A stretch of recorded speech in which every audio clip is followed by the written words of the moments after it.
اور ان کا کوشش ہے کہ نادر کو گدی پر بٹھا دے۔ مرشد بڑا حصہ خود کھا رہا ہے اور دوسروں کو کم دیتا ہے، وہ کسی کے قابو میں نہیں ہے۔ نادر معذور آدمی ہے، اگر وہ پیر بن گیا تو وہ ان لوگوں کے قابو میں رہے گا۔ ان لوگوں سے بچانے کے لیے اس نے نادر کو الگ رکھا ہوا ہے اور اس کا ہر جائز ناجائز بات مانتا ہے۔ میں چونکا۔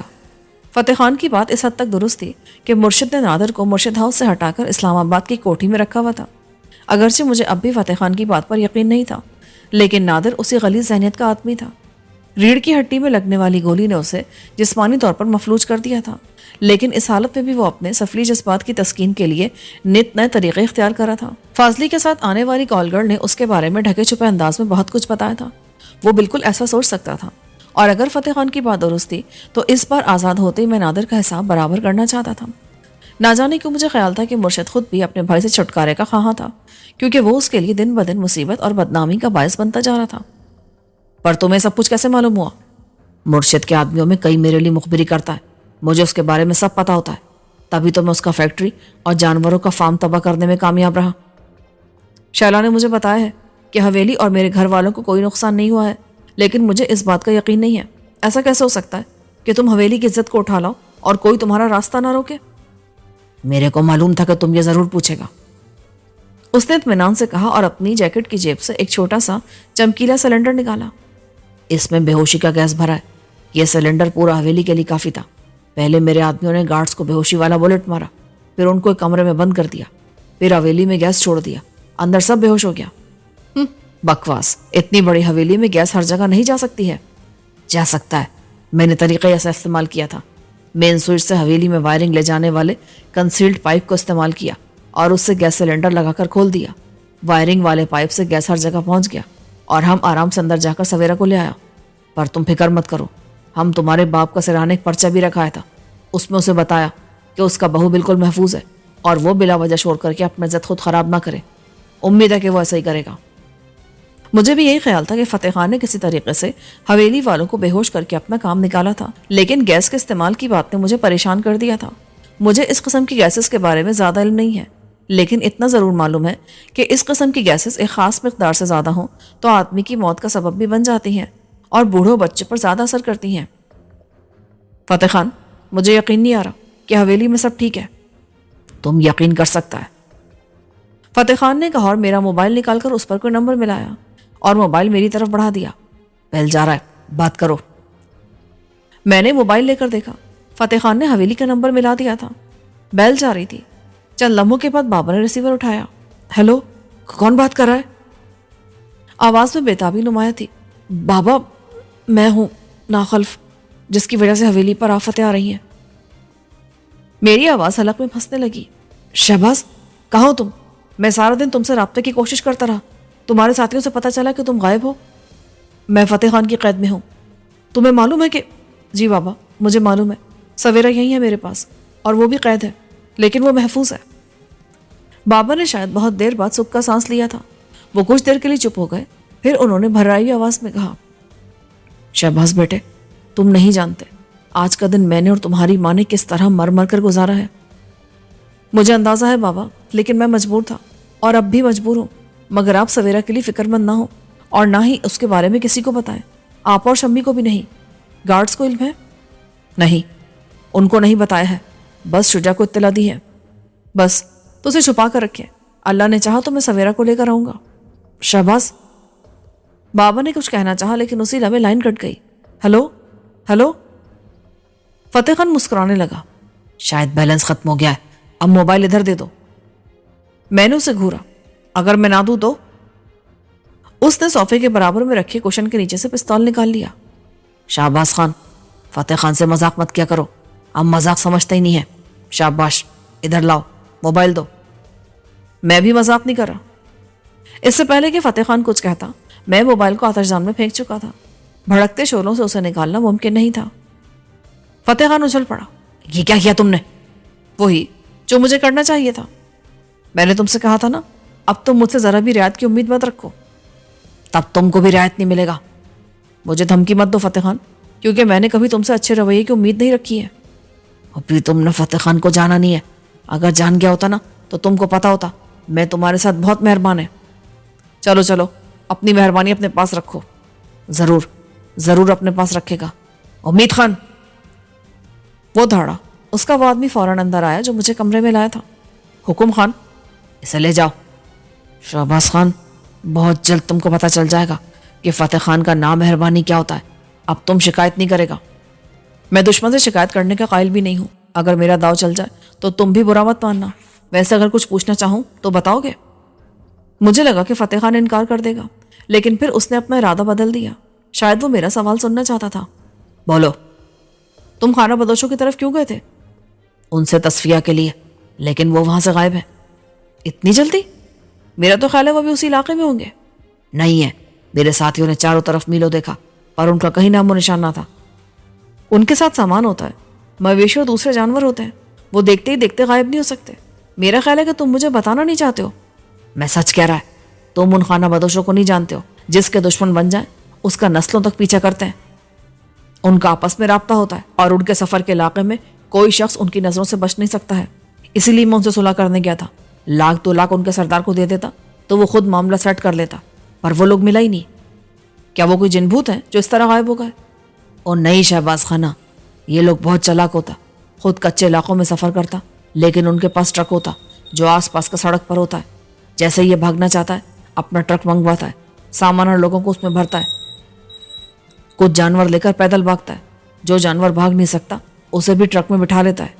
ایک رات میں 100-200 میل دور چلا جاتا ہے. اب آدمی کیسے تلاش کرے اور کہاں تلاش کرے؟ وہ کسی بھی طرف جا سکتا ہے. وہ ٹھیک کہہ رہا تھا. میں نے بھی خانہ بدوشہ کے بارے میں اس قسم کی باتیں سنی تھی. دوران گفتگو امید خان کے صبر کا پیمانہ لبریز ہو رہا تھا اور وہ بار بار عقب سے شارٹ گن کی ڈال میری کمر میں چبو رہا تھا. اگرچہ فتح خان کی باتوں میں کوئی ابہام نہیں تھا، وہ ان کی دشمنی کے بارے میں بھی ٹھیک کہہ رہا تھا. ایک بار یہ خانہ بدوش جس کے دشمن ہو جائیں اس کا قبر تک پیچھا کرتے تھے، مگر فتح خان ڈرنے والے لوگوں میں سے نہیں تھا. میری چھٹی حص نے خبردار کیا کہ وہ مجھ سے کوئی بات چھپا رہا تھا، کوئی ایسی بات جس کا مجھ سے تعلق ہو سکتا تھا. اس سے پہلے کہ میں مزید کوئی سوال کرتا وہ کھڑا ہو گیا. اسے لے جاؤ. امید خان مجھے کمرے تک لے کر آیا. نشست گاہ بھی ایک بند کمرہ تھا اور اس سے بھی اندازہ نہیں ہو رہا تھا کہ یہ جگہ کہاں ہو سکتی تھی. سناٹا بدستور حاوی تھا.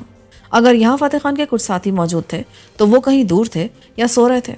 امید خان نے کمرے کا دروازہ کھولا اور مجھے اندر جانے کا اشارہ کیا. میں اندر آیا تو سویرا بدستور کمبل میں لیٹی سو رہی تھی.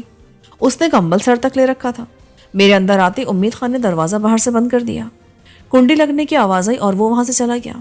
سردی کا احساس کسی قدر بڑا تھا کیونکہ آتش دان میں آگ کم ہو رہی تھی اور لکڑی جل کر انگاروں میں تبدیل ہو رہی تھی. میں کمبل اوڑھ کر لیٹ گیا. فی الحال میرے پاس سونے کے علاوہ اور کوئی راستہ نہ تھا. اچانک مجھے سویرا کی کرا سنائی دی. میں چونک گیا. میں نے اس کی طرف دیکھا لیکن وہ بدستور کمبل میں ساکت تھی. میں سوچنے لگا کہ اس کی کرا مجھے سچ مچ سنائی دی تھی یا یہ نیند کا دھوکہ تھا. چند لمحے تک جب کوئی آواز نہیں تو میں دوبارہ لیٹ گیا. اسی لمحے سویرا پھر کر آئی، بلکہ اس نے بڑبڑانے کے انداز میں کہا، نہیں چھوڑ دے میرے کو. اس بار میں اٹھا نہیں، اچھل پڑا تھا کیونکہ وہ آواز سویرا کی نہیں تھی. میں نے جھپٹ کر کمبل اس پر سے ہٹا دیا اور دوسری بار زیادہ زور سے اچھلا کیونکہ کمبل تلے خانہ بدوش لڑکی مہرو تھی. وہی مہرو جو امیر مقام کے حوث کا نشانہ بنی تھی. وہی مہرو اس وقت کمبل تلے اس حال میں تھی کہ اس کا رہا سہا لباس بھی چیتھڑوں میں بدل گیا تھا. پہلے اگر چند خراشیں تھی تو اب اس کی شفاف جلد درجنوں خراشوں سے بھری ہوئی تھی. چہرے اور جسم پر جا بجا نیل اور دانتوں سے بھنبوڑنے کے نشانات تھے. ایک آنکھ کسی قدر سوج گئی تھی. صاف لگ رہا تھا کہ اس بار وہ ایک نہیں کئی درندوں کے حوث کا نشانہ بنی تھی. سویرا نے مجھے کسی عورت کے بارے میں بتایا تھا. اس نے اس کے چلانے کی آواز سنی تھی. وہ عورت یقیناً مہرو تھی، لیکن مہرو یہاں تھی تو سویرا کہاں تھی؟ اس سوال نے مجھ میں بجلی بھر دی.